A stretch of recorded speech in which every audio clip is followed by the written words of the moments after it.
Hey everyone, so this is going to be my part 3 as far as my experience with IHOP goes.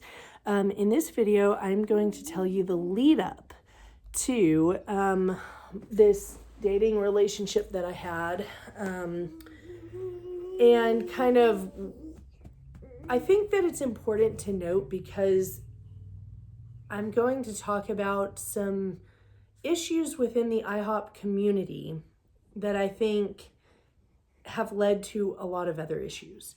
What has happened, and someone is at my door. Why, I don't know. I'm not going to answer it, but my dog is over there like ready to get him. So I'm just kind of watching her, wondering if she's going to go off any minute. So a year after I quit the flight attendant job, I was really intentional about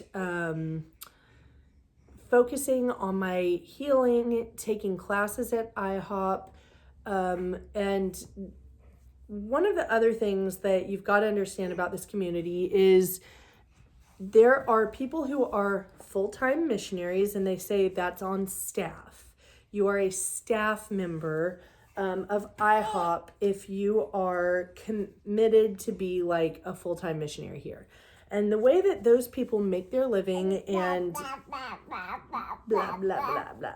The way that those people make their living and pay their bills is they write their family and friends and the people in their own personal circle and ask them to donate money to them personally every month so that they can meet their expense obligations and be able to be here at IHOP. And these people, some of them do pretty well. Like, I mean, I know a lot of people who have very nice houses, who drive nice cars, who have 7, 8, 9, 10, 12 kids. So it really, these people can find the money, you know.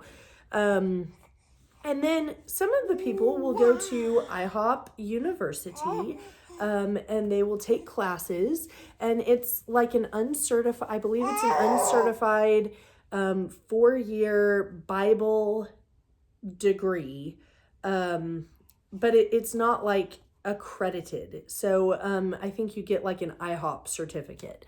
And the teaching is great. I'm not going to harp on the teaching to some degree. Obviously, like with the issues that we are seeing surface, and I don't have the experience to fully break it down. I'm sure that my husband, though, would have some pretty good commentary about some of the intricacies of the teaching. Maybe we'll get him on here.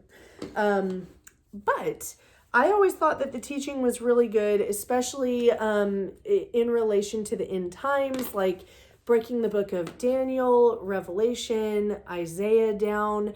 And then they do a lot of teaching from the Song of Solomon, where they talk about, a love relationship with the heart of God, pursuing Jesus and God as if they were a bride, and vice versa. He's pursuing us as if we are his bride. We're pursuing him and God as if they're our husband.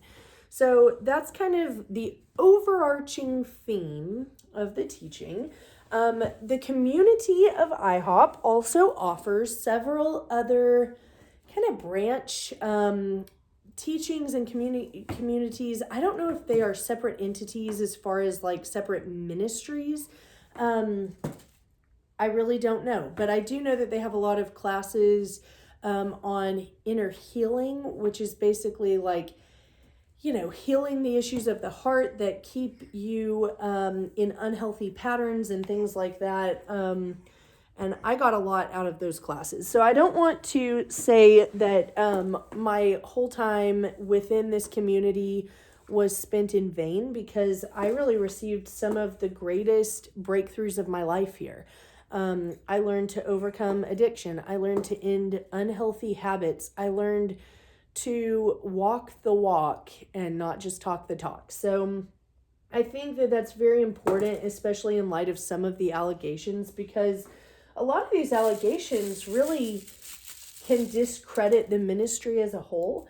And I think we need to remember not to throw the baby out with the bathwater. So, no offense, Curries. Ba-da-bum. So, I was in the marketplace. Never really liked that term. But that is what they call people with a job and a normal life who frequent the prayer room and go to church at Forerunner, which is associated with IHOP. It is also important to point out that Forerunner Church, the International House of Prayer, the International House of Prayer University, and Mike Bickle's ministry, Friends of the Bridegroom, are all separate and distinctly run. However, a lot of the same people, in fact, most of the same people who you see within these different organizations are in all of them. So because you're seeing the same people in all of these different organizations that, have their own tax ID number, it's very easy to think that they are all one and the same. If you see the same people teaching at IHOP U, and then they teach on Sundays at Forerunner, and then they're always in the prayer room, it's very hard to distinguish, oh, right, Forerunner is like a different thing. It's not just church on Sunday with IHOP, even though it's all the same people. So that's where it gets a little bit gray, and I think that that's very confusing to people looking at this whole situation from the outside, because it is hard to figure it out. My baby is unpacking a wicker basket that has all these cat toys in them. Cat toys are very similar to baby toys, and babies like cat toys and cats like baby toys. So we're in a really good stage of life where there is also, just like IHOP has a lot of overlap, there is a lot of overlap in our family between the cats and the baby. So I was in the marketplace with a real job, and that's how I made my money. And I went to the prayer room almost every morning for at least an hour. Some days I would go for 2 or 3 hours. And I liked it because it kept my focus. I was able to read the Bible. The music was beautiful most of the time. And it was just a great way to keep the habit of pursuing the Lord, journaling, staying focused. It wasn't like I was in my home where I could see and think of 1,000 distractions. And it was also nice. Uh-oh. Hey, girl. It was also nice for me personally because I could start my day and I'd have my whole car packed up and I'd be like ready to go to work. And then from the prayer room, I would just go. So it was kind of like the interlude into the day. And I loved it that it was 24/7. So if I wanted to go, there were several times where I went at 3 a.m. and I was able to just connect with the Lord and listen to the music, and it was just lovely. So really a very cool, unique gift. And there are houses of prayer all over the nation who I don't think one person's sin or one organization's sin or one organization's mismanagement should reflect on all of the houses of prayer. There could be houses of prayer that are run very well and that have firm systems of accountability and that are worth pursuing. Now, accountability is really the main point of why I wanted to share the next part of this story. After the flight attendant, I got a job as a property manager, and then I pursued my real estate degree. And what I did to begin networking, because, I was like 25 at the time, and I didn't really know many people who could qualify to buy a house in my friendship circle. So I just started friending everyone I could on Facebook, and I maxed out my friends list. I got over 5,000, I think it was like 5,200 friends, friended everyone that I could. And what I noticed within the IHOP community, and this is why it's relevant, because, whenever you're doing that and friending people, you're friending people who have a large amount of mutual friends. So if I saw, oh, I have 300 or I have 600 or 1,200 mutual friends with this person, I'm going to friend them because there's a good chance they'll accept. What happens is you get very connected within any specific community. And at IHOP, it was no different. And because I was going to the prayer room every day and I was taking some classes and hanging out at the coffee shop, and I was making a lot of short videos about what God was doing in my life. And then I would throw in, a few posts about real estate every now and then. People would come up to me who I had never met before in my life, and they would act like we were best friends. And it would be, oh, Courtney, how did your date go on Saturday? Your videos are so funny. I can't wait to hear, what's going to happen next. And I would just smile and say, thank you. It's so good to see you. Thanks, for watching and letting me know. And I would have no clue who this person was. And then people would come up and say, Courtney, how are Dolly and Dante? I've been praying for Dante's leg, my cat. And I would just be like, thank you so much. I really appreciate that. And I quickly learned in a very isolated, small little bubble, what it is like to build for myself a measure of credibility and kind of become an authority figure of sorts. Because they were so familiar with me, they thought that I held some sort of position. And even people who were in leadership were approaching me saying things like, there were several times where Stuart Greaves complimented some of my videos. You're really learning a lot. I'm very impressed with, what you're learning, yada, yada. And it made me feel really good because I've never been noticed by anyone in leadership. And I enjoyed making my videos. I enjoyed sharing what I was learning. That's one of the best ways that I can learn, is to be able to verbally process. So I enjoyed it. And then I started a group for singles because I was so frustrated, man. I might have to go get my little baby if she doesn't crawl over here. But she is crawling, so that's a good thing. So I was very frustrated in my dating life. When I was a flight attendant, and you would never know it now, with the way that I have become as a new mom, and it just, I don't know what's happened, man. I need to glow up. So basically, when I was a flight attendant, I would get asked out all the time. And back home in Texas, whenever I lived in Texas, I would get asked out all the time. When I moved to Kansas City, and I'm not the only person, trust me, who has experienced this, nothing, crickets. And it was crazy because all of the men who I met within this community seemed to me, after coming from, but I've lived in 7 different states, and I've never really seen anything quite like this. But the men here within this community were very feminine in my experience. And it was not just the behavior and the mannerisms. There was such a passivity and an avoidance of sorts. And these guys were so non-confrontational, to the degree that you could just tell it's a community of very weak-minded, weak-spirited men. And I'm at the time when I was single, it was grievous to me. And I was so eager to find, where are the manly men out here? Where are the guys who are going to pursue?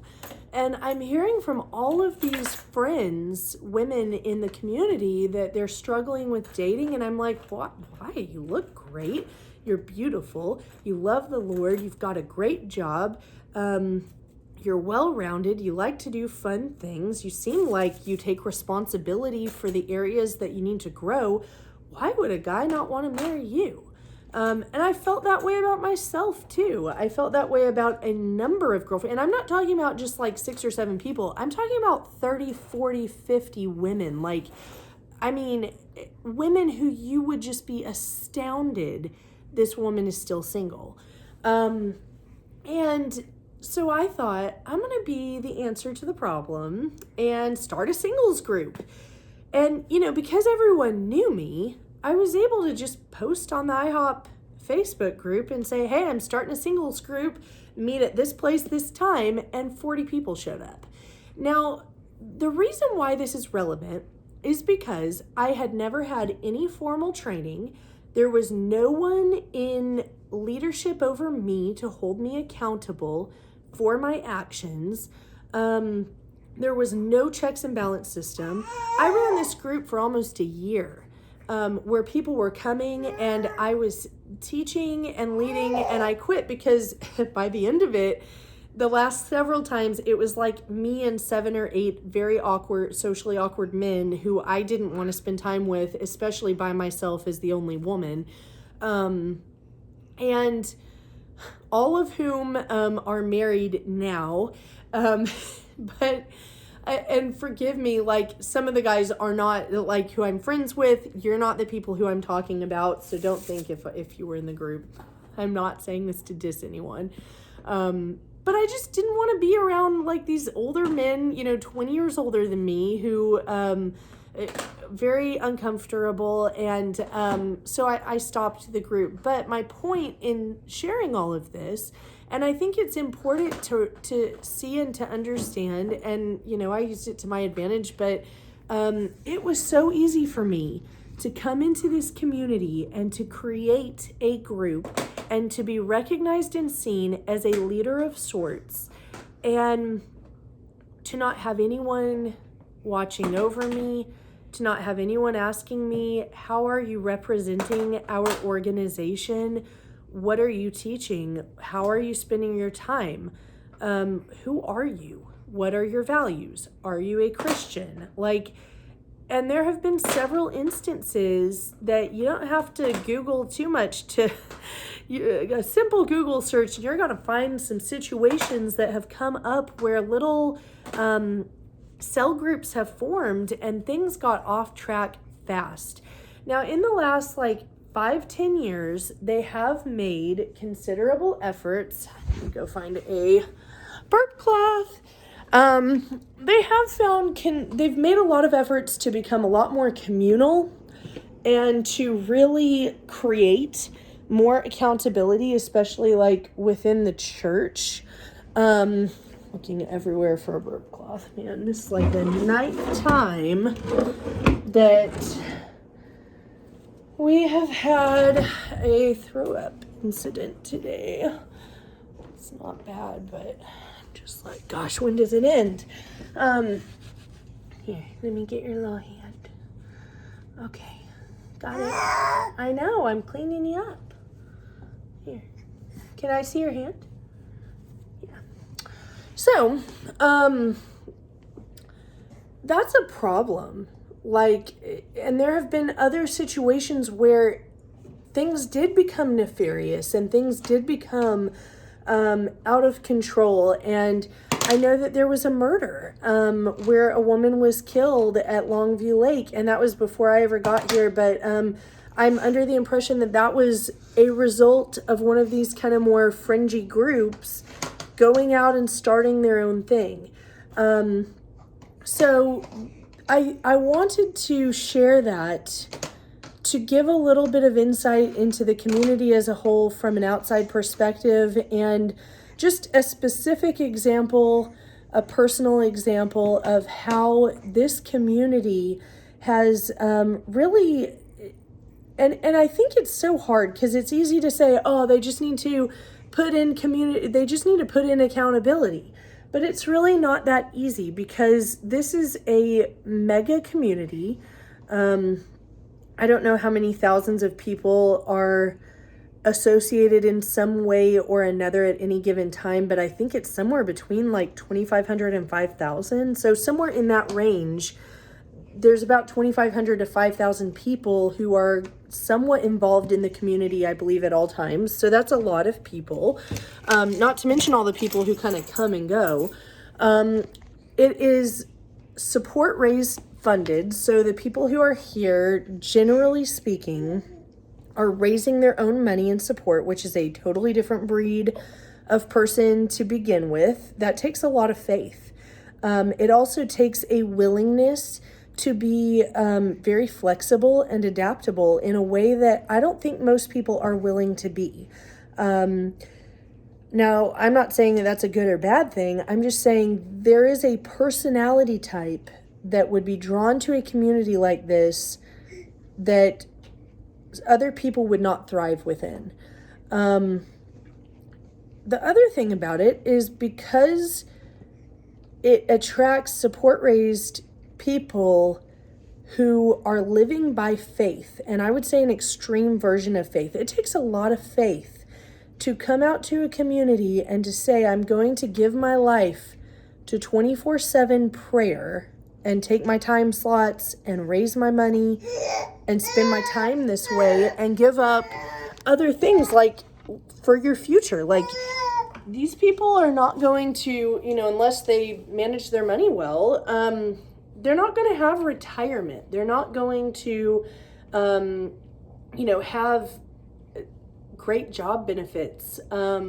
They are not going to have their bills easily paid. In some ways, it's very entrepreneurial because I imagine, unless you have like some very generous, faithful givers, you're probably going to be in a constant state of recruiting your paycheck.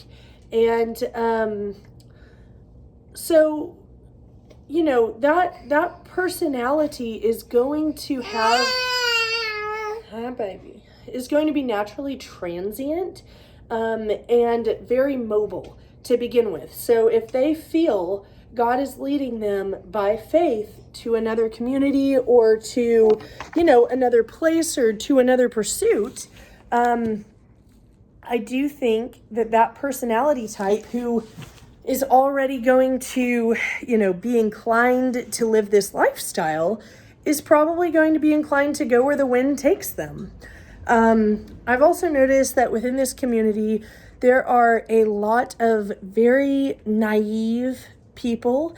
I don't say that in a critical way. I say that in a way that is intended to say, I think a lot of people are very sensitive emotionally here within this community. And I think that they do value faith even over logic and over facts. And when you have that mix, in a charismatic environment where there are so many emotional experiences, it can be very challenging for someone who is so heart-led to be able to revert to logic and reason if they need to. And it can be very easy to manipulate and control people like that. So, I think the people out here are genuine. I think that they're very sincere for the most part. I think that a lot of people come here and they hide behind the missionary lifestyle in order to not have to face the pressures of the work world, or the pressures of a different social environment.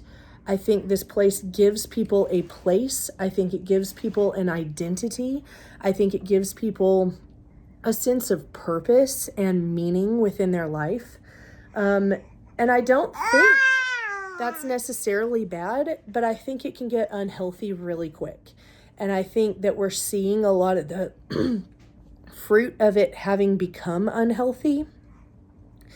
And I think we're going to continue to see the fruit of it being unhealthy.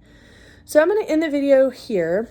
After this, I would like to share what happened with this singles group that I created and the relationship that came from it and how IHOP handled it. So that's the setup, that's the explanation. And I think it also just sheds light on how easy it was for someone like me who really had nothing to do with IHOP to come in and create an entire singles group within IHOP. So I think that's relevant. And I do think that they've made some corrections, but I think I could do it again if I really wanted to. And that is a problem. So I just think that this is building my ultimate point, which is I do not think that this issue with all of the, you see yourself? Mwah! I don't think that the issue with all of the allegations is purely a Mike Bickle issue. I think it is a leadership and a structure issue on a core fundamental level. And I think it's multi-generational because you see, in the very least, and this is just from the outside, I'm sure people who have been around for a while would have a lot more to say about this, but, you know, Paul Kane, one of the main guys way back in the day, and then Bob Jones, they also had sexual impropriety accusations that were very serious, and yet we continue to quote them, we continue to praise them, and we continue to kind of carry on their legacy in a sense. And that I think is a problem, and it's worth considering, and it's worth looking into. So I'm going to stop here, and then I'll tell you about this situationship next.